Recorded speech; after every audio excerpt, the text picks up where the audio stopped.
नमस्कार शेतकरी बांधवांनो, निश्चितच आजच्या व्हिडिओमध्ये मी आपला कृषी मित्र निलेश थोरात आपलं सर्वांचं स्वागत करतो। निश्चितच मित्रांनो, कांदा फुगवण्यासाठी महत्त्वाचे जे न्यूट्रिशन आहेत कोणकोणते देणं गरजेचं आहे की जेणेकरून 5 ग्रोथ प्रमोटर आहेत की जेणेकरून कांद्याला कलर, पत्ती, चकाकी, वजन वाढण्यासाठी मदत होईल आणि त्याच्या साईजसाठी सुद्धा मदत करतील।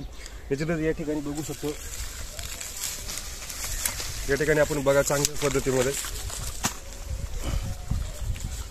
कांद्याला पत्ती, कलर आणि वजन चांगल्या पद्धतीमध्ये आलं आहे। त्याला निश्चितच कोणते 5 ग्रोथ प्रमोटर आहे ते देणं गरजेचं आहे की जेणेकरून फुगवून चांगल्या पद्धतीमध्ये होईल। निश्चितच पहिल्या ॲप्लिकेशनमध्ये ज्यावेळेस 2 महिन्याचा सिच्युएशन असते, अवस्था असते, तर यावेळेला आपल्याला बॅक्टेरियांचं फॉर्मेशन जाणं खूप गरजेचं आहे। त्यासाठी PSB, KMBचे जे बॅक्टेरिया आहे मार्केटमध्ये ते आपल्याला या ठिकाणी द्यायचे चांगल्या पद्धतीमध्ये आहेत। बॅक्टेरियांचा वापर केल्यामुळे जमिनीमधील फॉस्फरस असेल, पोटॅश अवेलेबल करणाऱ्या ज्या बॅक्टेरिया आहेत ते आपल्याला या ठिकाणी देऊन घ्यायचे।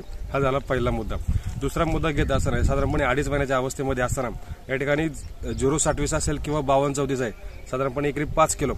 त्याचबरोबर सल्फरचं ॲप्लिकेशन आपण या ठिकाणी द्यायचं आहे। हे 2 नंबरला ॲप्लिकेशन झालं। त्याच्यानंतर 3 नंबर ॲप्लिकेशन करत असताना या ठिकाणी 13-045 आहे, ते साधारणपणे एकरी 10 किलोपर्यंत। त्याचबरोबर या ठिकाणी बोरॉन 250 ते 500 ग्राम या ठिकाणी आपल्याला द्यायचे। त्याच्यानंतर चौथा असेल तर निश्चितच या ठिकाणी 0.050 या ठिकाणी देऊ शकता। त्याचबरोबर 0.050 बरोबर सुद्धा आपण या ठिकाणी बोरॉन आहे आणि शेवटच्या स्टेजमध्ये या ठिकाणी पोटॅशियम शोनाइट आहे किंवा K44 आहे किंवा K46 आहे। म्हणजे मार्केटमध्ये भरपूर प्रकारच्या कंपन्यांमध्ये या ठिकाणी औषधं आपल्याला बघायला मिळतात।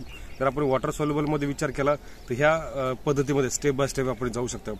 पहिल्यांदा मी सांगितलं 0.27 असेल किंवा 52-34 आहे, नंतर 13-045 आहे, 0.050 आहे, पोटॅशियम शोनाइट आहे, त्यानंतर K44 आहे, K46 आहे। म्हणजे ह्या ज्या सगळ्या फुगवणीची अवस्था आहे, या फुगवणीच्या अवस्थेमध्ये जात असताना या ठिकाणी आपण सल्फरचं ॲप्लिकेशन घेतले, बोरॉनचं ॲप्लिकेशन घेतले का तर निश्चित कलर, पत्ती, चकाकी चांगल्या पद्धतीमध्ये झाली पाहिजे म्हणून हे आपण या ठिकाणी ह्या स्टेजमध्ये घेतलेलं आहे। तर निश्चितच हे स्टेप बाय स्टेप जर सगळ्या शेतकरी बांधवांनी केलं असेल तर निश्चित आपल्याला कलर, शायनिंग, चकाकी चांगल्या पद्धतीने आहे।